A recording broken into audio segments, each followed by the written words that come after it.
Topic है माध्यमिक शिक्षा आयोग के लक्ष्य और उद्देश्य, मुदालियर कमीशन। आज हम मुदालियर कमीशन को पढ़ेंगे कि मुदालियर कमीशन क्या है। तो सबसे पहले आज हम माध्यमिक शिक्षा के अर्थ को देखेंगे कि सेकेंडरी एजुकेशन क्या है।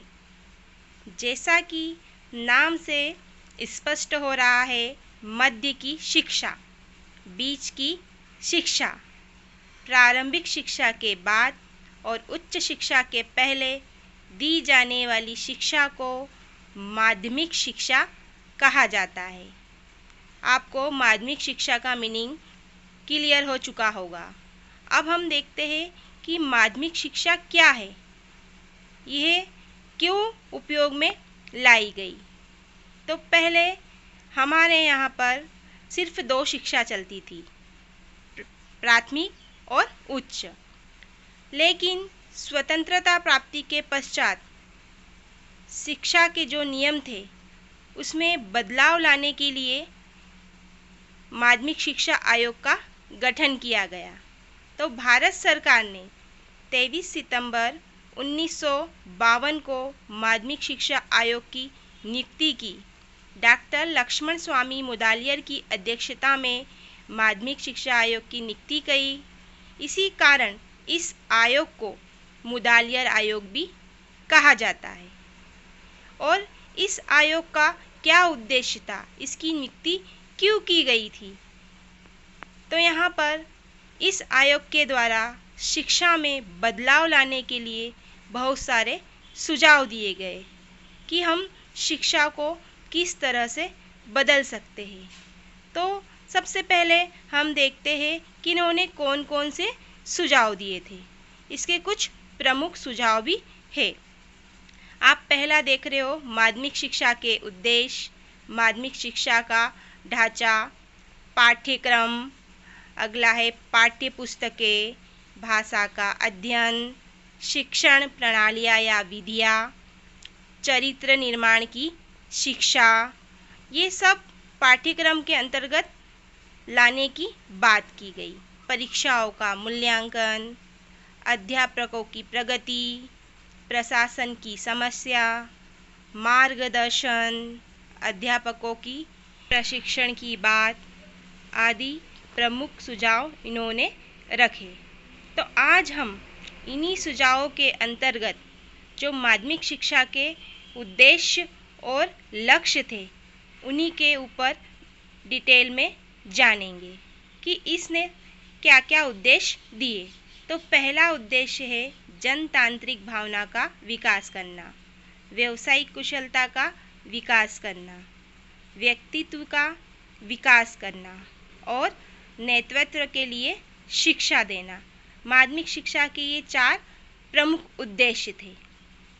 तो पहला उद्देश्य जो है हमारा जनतांत्रिक भावना का विकास करना।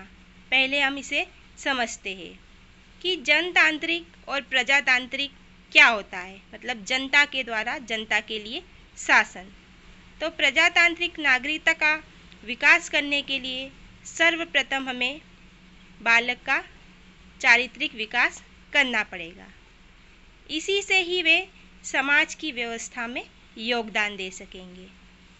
आज शिक्षा इस प्रकार की होनी चाहिए जो समाज के लिए योग्य, ईमानदार, सच्चे नागरिक तैयार करे, जो उनमें राष्ट्र प्रेम, भाषण, लेखन, सामाजिक भावनाएं, अनुशासन, सहयोग की भावना आदि गुण उत्पन्न कर सके।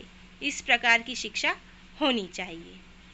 हमारी सेकेंड उद्देश्य है व्यावसायिक कुशलता, कि किस प्रकार का व्यवसाय बच्चों के लिए उपयोग में हो।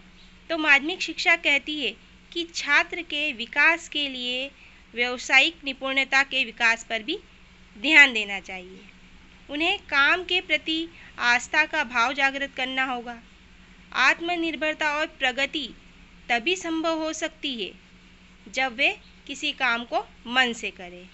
इस उद्देश्य की पूर्ति के लिए ही माध्यमिक शिक्षा स्तर छात्रों, बालकों को विभिन्न अभिरुचियों का प्रशिक्षण देने के लिए कह रहा है कि बालकों को विभिन्न प्रकार के उद्योगों और व्यावसायिक प्रशिक्षण का प्रावधान भी शिक्षा के अंतर्गत होना चाहिए, जिससे कि वह अपनी रुचि के अनुसार किसी व्यवसाय का चयन कर सके और उनके अंदर व्यवसाय की कुशलता भी उत्पन्न हो जाए। तो ये था हमारा सेकेंड, व्यवसायिक कुशलता का विकास। अब इसका जो तीसरे नंबर का उद्देश्य है वो क्या है? व्यक्तित्व का विकास करना। व्यक्तित्व का विकास कैसे किया जाए? तो माध्यमिक शिक्षा का प्रमुख उद्देश्य बालक के व्यक्तित्व का विकास करना है। उनके जो जन्मजात गुण होते हैं उन गुणों को विकसित करने के लिए प्रत्येक बालक में कुछ न कुछ जन्मजात गुण होते हैं, तो उनका विकास करने के लिए उन्होंने कला, शिक्षा, संगीत, नृत्य आदि विषयों को उचित स्थान देने के लिए कहा है कि पाठ्यक्रम में, शिक्षा में इन सारे विषयों को भी जोड़ा जाए, जिससे कि जो बालक है उसके व्यक्तित्व का सर्वांगीण विकास हो सके। प्रत्येक बालक की अलग अलग रुचि रहती है, तो वो अपनी रुचि के अनुसार कोई सा भी विषय ले सके और अपने व्यक्तित्व को बढ़ा सके। हमारा फोर्थ नंबर का उद्देश्य है कि नेतृत्व के विकास के लिए शिक्षा, लीडरशिप। तो जनतंत्र की सफलता के लिए, जो जनता के लिए जनता का शासन है, उसकी सफलता के लिए व्यक्ति के अंदर नेतृत्व की भावना होना जरूरी है।